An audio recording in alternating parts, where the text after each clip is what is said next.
Lagi dengan gue Damar di podcast cerita harian. Kali ini gue sendiri, ya kan, tanpa ada rekan di samping. Sudah terbiasa menyendiri. Tidak terlalu juga sih, biasa aja. Gak ada kopi ya, sayangnya gak ada kopi, gak ada tukang kopi di sini. Jadi di podcast cerita harian kali ini, gue lagi resah, sangat-sangat resah sama berita-berita yang saat ini lagi hangat nih, yaitu bullying, kasus bullying. Disclaimer dulu sebelumnya, gue nggak ngerti sama sekali perihal bullying itu apa, entah itu berpengaruh enggak dengan mental si korban bulinya atau si pembulinya, apakah berpengaruh atau enggak, gue nggak ngerti sama sekali. Gue cuma murni keresahan gue perihal kasus bullying yang saat ini lagi marak ya. Lagi banyak banget kasus bullying, terutama di anak sekolah ya. Nah ini contoh kasus bullying siswa SMP di Cilacap, Jawa Tengah. Langsung gue bacain aja ya kan. Nah kalau untuk sumber berita yang gue dapat saat ini dari Serambi News, nggak tahu ini berita sumbernya valid atau enggak ya, cuma valid pastinya ya. Terungkap, waduh, tabiat siswa SMP pelaku bullying di Cilacap, sering berkelahi, pindah sekolah dan mencuri. Iya, udah. Ini komplit. Kenakalan dia ini komplit, bukan cuma bullying, tapi juga berkelahi, pindah sekolah kan pakai duit, bro, ya kan? Terus mencuri juga. Memang kriminal anak ini, ya kan? Jadi pelaku berinisial MK ini merupakan kakak kelas korban SMPN 2 Cimangku yang saat ini duduk di kelas 9. Ya, berarti udah mau lulus SMA tuh ya kan? Nah, jadi aksi bullying siswa SMP Cilacap ini, korbannya tuh sampai ditendang, diinjak, diseret temannya. Kini pelaku diringkus polisi. Mampus ya kan. Akhirnya cukup sesuai harapan kita ya, diringkus polisi dia. Nah, kita coba lihat aja kali ya videonya nih. Separah apa sih? Gue jujur belum pernah lihat nih. 10. Oh, kiri kena aing. Tidak, baru gue mau bilang tidak dibully, tapi itu udah ditampar duluan.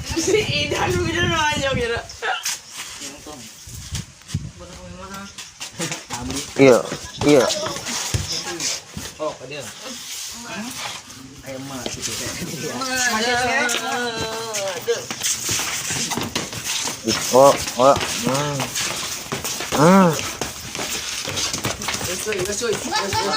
Misalkan aing gelut yang aing kabehan. Udah cukup. Enggak, maksud gue dari berita ini ya, yang gue resahin ya.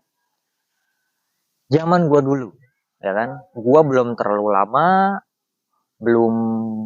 lulus, belum juga baru kemarin lulus, bukan, tapi di tengah-tengah lah. Ya 2019 lah, sebelum COVID. Zaman dulu ya, mungkin ya ini bisa dilihat sama lu yang seangkatan sama gue atau di bawah gue gitu. Zaman dulu memang sudah ada kasus bullying ya kan. Tapi di lingkungan gue, di sekolah gue zaman MTS dan SMA dulu, bullyingnya ini nggak separah saat ini gitu. Nggak sampai main fisik. Memang ada gue akuin. Tapi itu paling ya, yang di lingkungan gue nih ya, di SMA atau MTS gue nih, SMA, ya, sekolah SMP gue. Itu paling ya, mungkin ya, masih ada tuh yang namanya kata-kataan nama orang tua.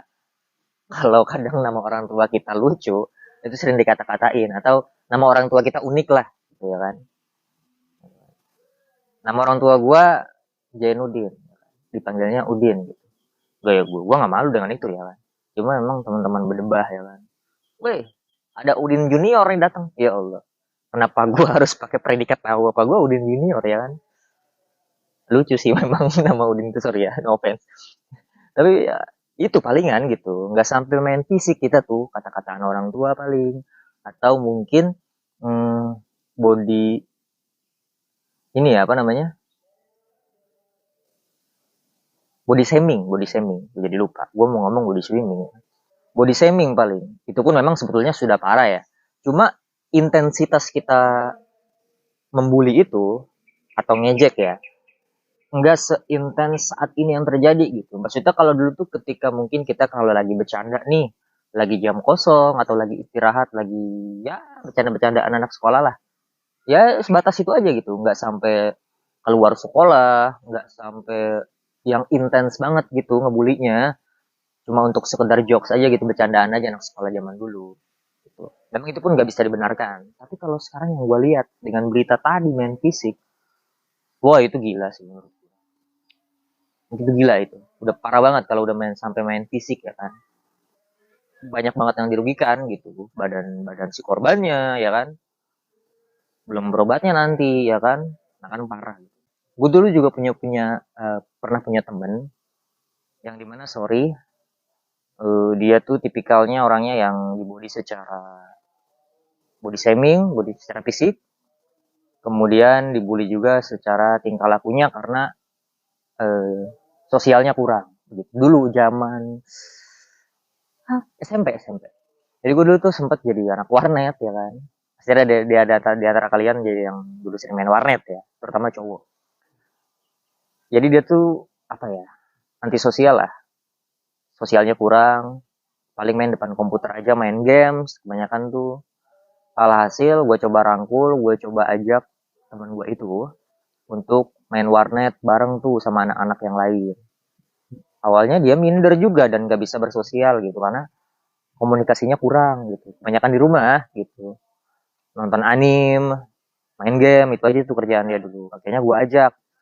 Karena gue berpikir kalau pada waktu itu ya, gue ajak aja nih ke tongkrongan gitu, warnet ya kan, biar dia tahu cara berkomunikasi, ibaratnya cara nongkrong gitu. Awal-awal gue ajak dia juga sempat nolak-nolak sedikit, dia juga malu ya kan, maluan juga orangnya pada waktu itu.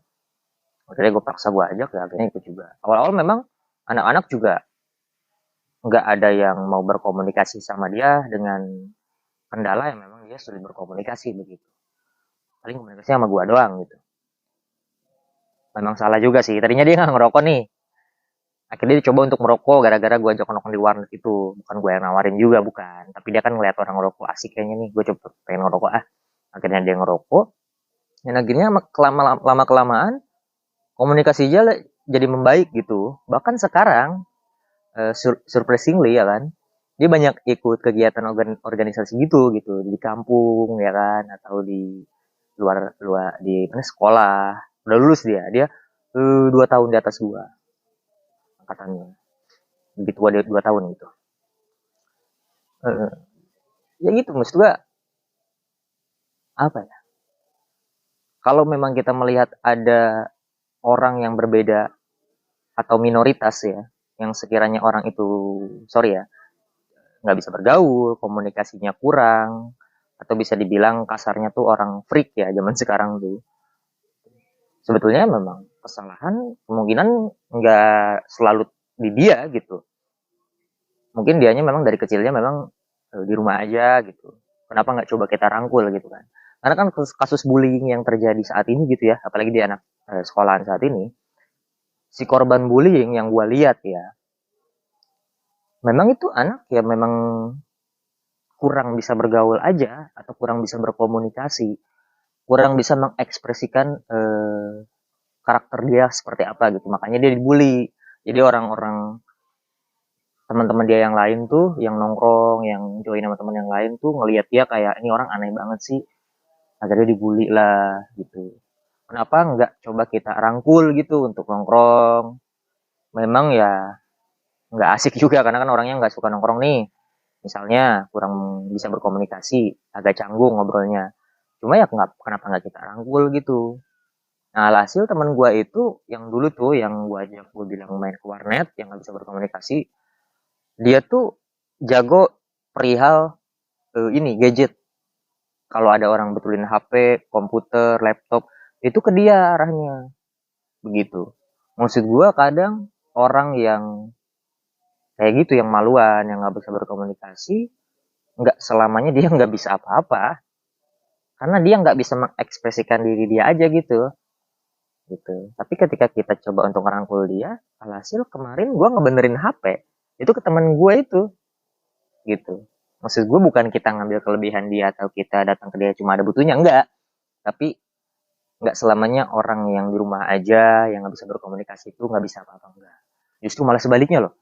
Bisa jadi dia ahli gitu, apalagi dalam bidang kayak gadget, ya kan, teknologi, karena dia mungkin menghabiskan waktunya di rumah, belajar otodidak, perihal gadget atau yang lain gitu, itu bisa gitu loh. Gitu lah. Maksud gue terlalu marah bullying ini. Gue juga khawatir sebetulnya sama adek gue nih. Adek gue cowok tuh SMA tuh yang gue khawatirin. Maksudnya kalau begini terus kan artinya SDM Indonesia kan mau jadi apa gitu maksudnya. Kalau mentalnya aja udah mental pembuli gitu. Ya kan? Gue nggak akan ngomongin undang-undangnya atau hukum si pembuli terhadap bullyingnya dia itu hukumannya bakalan diapain. Gue nggak peduli, nggak mau tahu juga ya kan. Yang pasti harus ada solusi yang tepat untuk meminimalisir atau mencegah kasus bullying ini di Indonesia, terutama di pendidikan ya, bidang pendidikan di sekolahan gitu bisa meredam gitu. Ya itu bukan urusan gue, bukan urusan kita ya kan, pemerintah lah ya gitu. Cuma ya coba kita lihat lah ya, mungkin ya setahun 2 tahun 3 tahun ke depan apakah ada perkembangan atau ada solusi ini. Karena ini terlalu banyak, ini yang gue baca cuma satu aja ini, sisanya banyak. Lo juga pada tahu kan gitu kasus bullying yang terjadi saat ini gitu. Tadi kasus bullying yang di Cilacap ya kan. Gue pengen tahu nih akhirnya gimana, apakah dia di penjara atau didukung berdebat.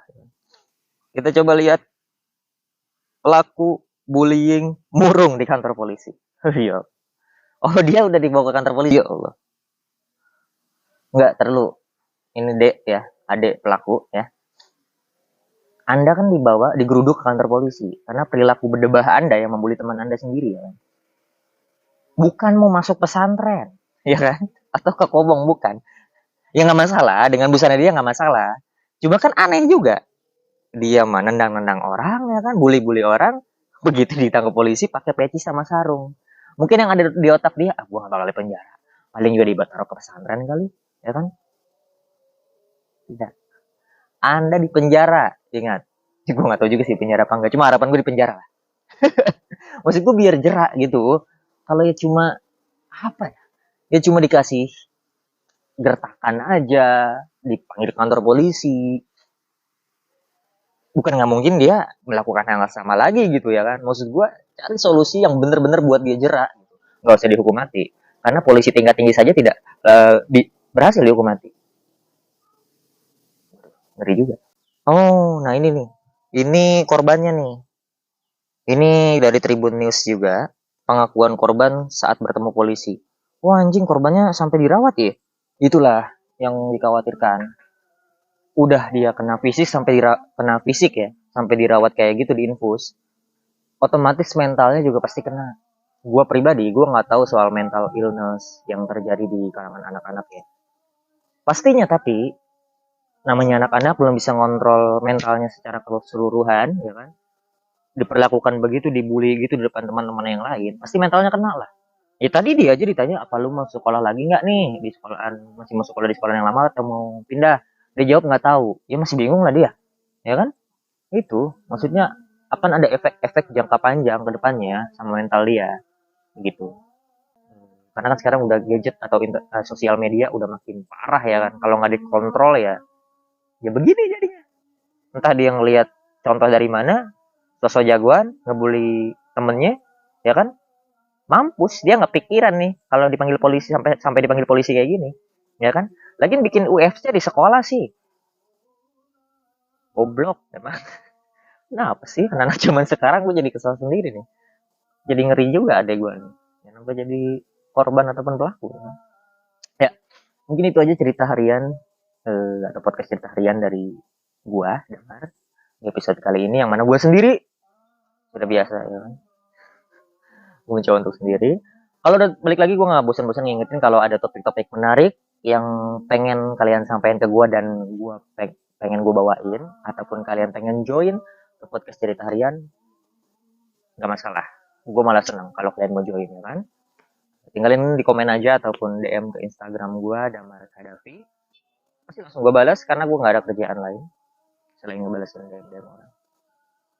Terima kasih tentunya, sampai bertemu di podcast kita harian lagi. Ingat, jangan terlalu membuli orang lah. Anak-anak sekolah zaman sekarang nih berdebar ya. Bang, anak sekolah jam segini masih berkeliaran, terlalu berisik dek, lu mau gua lempar HP